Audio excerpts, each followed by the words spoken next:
Hey, c'est Adrien, j'espère que vous allez bien. Oui, je sais, ça fait longtemps que j'ai pas tourné de vidéos, mais j'ai pas eu le temps. Aujourd'hui, je vais vous montrer comment faire de la fausse peau pour faire des fausses blessures, juste avec des produits qu'on trouve chez soi. J'avais déjà fait une vidéo similaire l'année dernière, mais là, je vais vraiment vous montrer ce qu'on peut faire avec cette pâte et aussi vous donner des idées. Donc, c'est parti!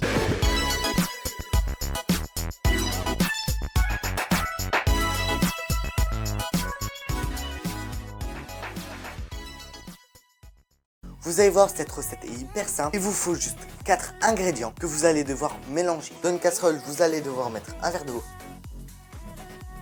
un demi-verre de sel, 2 cuillères à soupe d'huile. Vous allez devoir mettre un verre de farine tout en remuant pour éviter les grumeaux.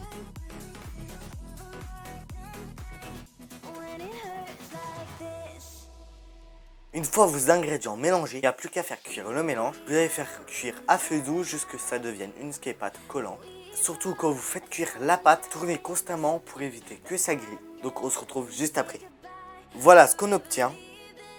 Donc c'est une espèce de pâte assez collante. Donc laissez-la bien refroidir. Maintenant on va passer à la partie modelage. Pour la partie maquillage, n'hésitez pas à mettre des vieux vêtements auxquels vous ne tenez pas, car si vous venez à le tâcher, c'est la merde. Donc c'est hyper simple de faire une fausse blessure avec cette pâte. Vous allez prendre un petit bout de pâte. Donc on va l'étaler sur la partie du corps qu'on veut faire une fausse blessure.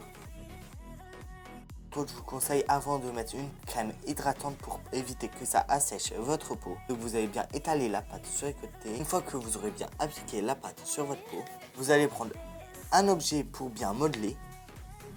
Vous allez faire une fente que vous allez ensuite un tout petit peu écarter. Une fois que vous aurez défini le type de blé que vous voulez, vous allez devoir mettre du maquillage. Donc on commence avec du noir pour le fond de la plaie. Maintenant vous allez prendre un maquillage bordeaux. Là vous allez bien en mettre sur les côtés de la pâte et un peu au-dessus. On va mettre ce qui fait le vrai effet fausse plaie. Vous allez prendre une éponge à fond sang et vous allez tapoter. C'est ce qui fonctionne le mieux. Tapoter un peu partout. Maintenant, vous pouvez mettre encore un tout petit peu de faux sang pour faire des coulures. Voilà à quoi ça ressemble. Maintenant, on va passer à un autre effet qu'on peut faire avec cette pâte. Donc, on va se faire une morsure de vampire. Donc, comme tout à l'heure, vous allez mettre une petite boule de pâte. Donc, vous allez bien étaler et vous allez faire les 2 trous des canines du vampire. Pour ça, j'utilise le bout de mon pinceau.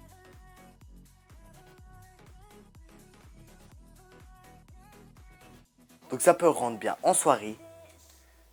Maintenant avec cette pâte, nous allons créer une prothèse. Donc je vais me créer un nez de sorcière. Une grosse boule au bout du nez, ça me fait loucher. Là je vais me maquiller et je vais sortir dehors en sorcière pour voir la réaction des gens, même si c'est pas Halloween. Au moment où je tourne la vidéo, on est presque à 1 mois d'Halloween.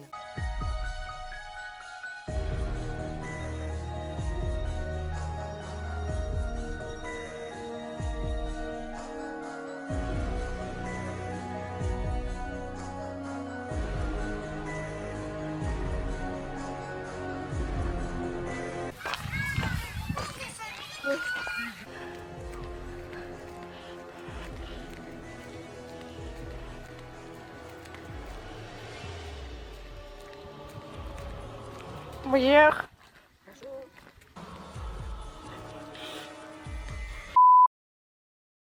Donc voilà, j'espère que ça vous aura bien fait rire.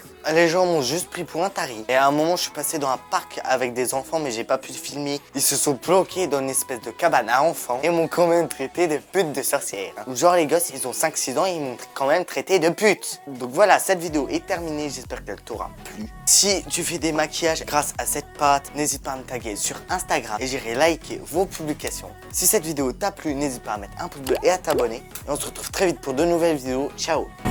When